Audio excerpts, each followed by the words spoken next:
Hey Aquarius, this is Cynthia, psychic and astrologer, and this is going to be your 2024 yearly horoscope. So let's begin. Now, as you start the year, Jupiter will be in your fourth house of home, and it will be there until May 25th. Now, from May 26th through the end of the year, Jupiter will actually enter your fifth house of love, children, and creative projects. Now, before we get to the fifth house and the love life house, there are a couple dates that I did want to point out for the home, and that is April 20th and July 15th. Keep an eye 2 weeks before and 2 weeks after.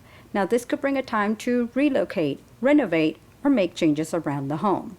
Now, after May 26th, when Jupiter enters your fifth house of love, children, and creative projects, yes, this could bring a time for you to find love or fall in love.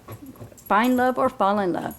To get a relationship, spend time with someone, be social and outgoing. You may actually find yourself in bars, concerts, music, movies, around those kinds of environments.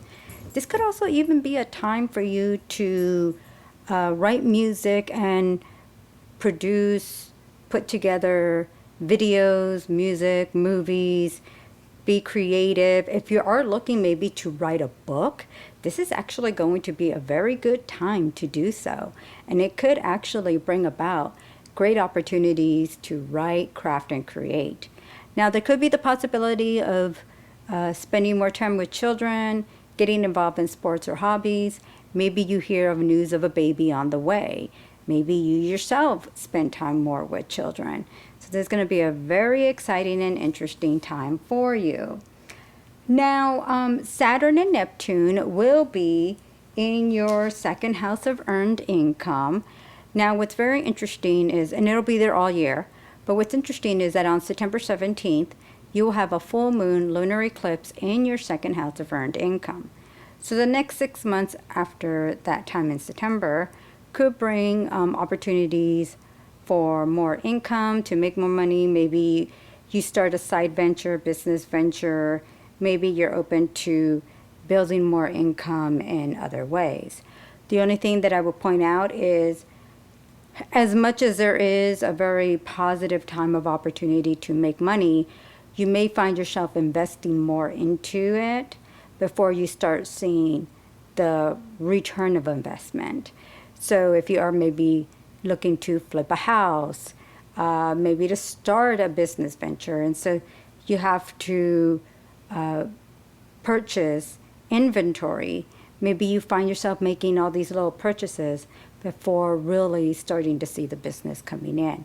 So it's things like that that could easily create a situation where you're putting out more resources before you start seeing things coming in return. So just for right now, just be aware that this could be a little bit of that kind of situation, but great energy, because Saturn and Neptune and Uranus connect very well with this eclipse, and that could easily bring about longevity, security, stability, and great opportunities for the long term that could really pay off for the future. So that, I kind of look at it as, that eclipse has lots of positives and lots of opportunities.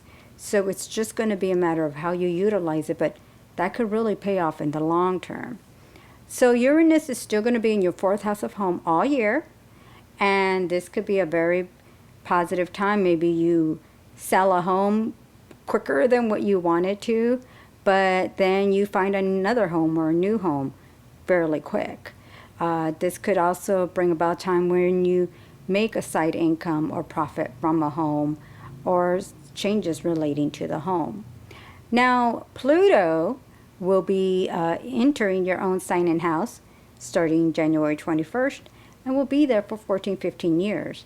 So Pluto in your own sign and house could be quite significant, and it could bring about many changes and opportunities for yourself, that this could actually become a situation of personal change and changes that affect you, whether it's related to your home, your relationships, maybe it's your career future.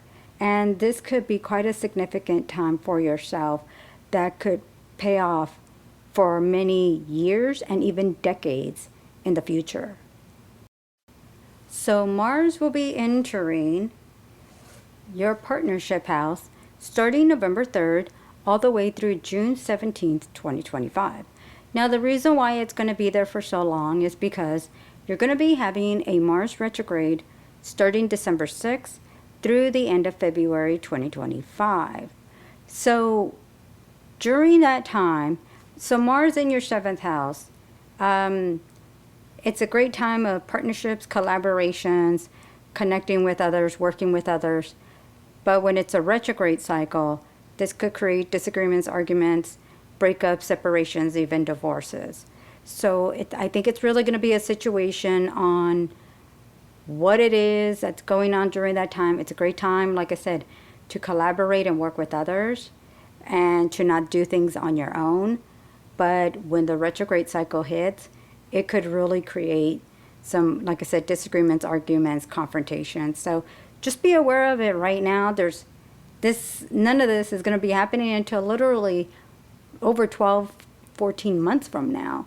So when you're thinking towards the end of, November, December, and even into 2025, if there's issues going on now in a relationship or partnership, during that time, it's just not going to get any easier. So your goal is to try to see what can we do to really work on things now. Because if we don't, then it's going to just create bigger issues in the future. So that's just something to keep, just be aware of it and just know that it's something that needs to get taken care of, or just, like I said, just to be aware of it there for the future. Now, when we're going to be dealing with two eclipses that are going to be in your 9th house. So one eclipse is going to be a full moon lunar eclipse on March 25th. And then you're going to have a new moon solar eclipse on October 2nd.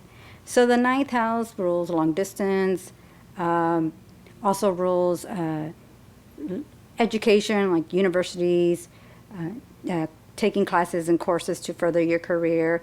It also relates to the court and legal issues. So it's a great time if you're looking to travel, take some travel trips, long distance trips, go to another country, maybe to learn a new culture or language, study a new culture or language, go back to school, take on classes and courses to further your career. Now, it's actually going to also be a really good time of seeing an increase of communication with others, also including with the in-laws. So if you have been having maybe some confrontations or disagreements with in-laws, this is actually a great time to resolve and work out any kind of issues or problems. Now, you're also going to be having a new moon solar eclipse on April 18th, and that is going to be in your 3rd house of short trips, communication, siblings, and neighbors. So you're definitely going to see an increase of short trips around town, out of town. Communication increases through emails, text messages, and phone calls. You may actually even see an increase of communication with aunts, uncles, cousins, those relatives that maybe you've not really had much communication. That's actually a really good time to really connect with them. So that could be a very positive time for you. Now, the energy is also positive to, like I said, see an increase of communication and short trips with others, whether it's a place nearby, whether it's a short airplane trip, a short travel car ride. So you're definitely going to notice an increase of communication during that time. So great time to connect with family and friends. Great time just to reach out to others that you haven't really spoken to in the longest time. So I did want to give out a couple more dates in relation to your career and finances, and that's March 17th, March 21st, and March 24th. So those could be very positive financial days for you that could bring you more money. Maybe it's a job opportunity or opportunities where you are building your income, stability, security for the long term.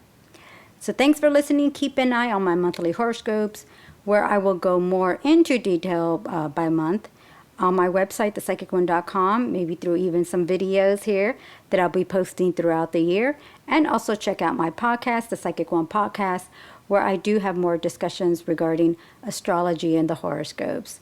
So stay tuned, stick around, and thanks for watching.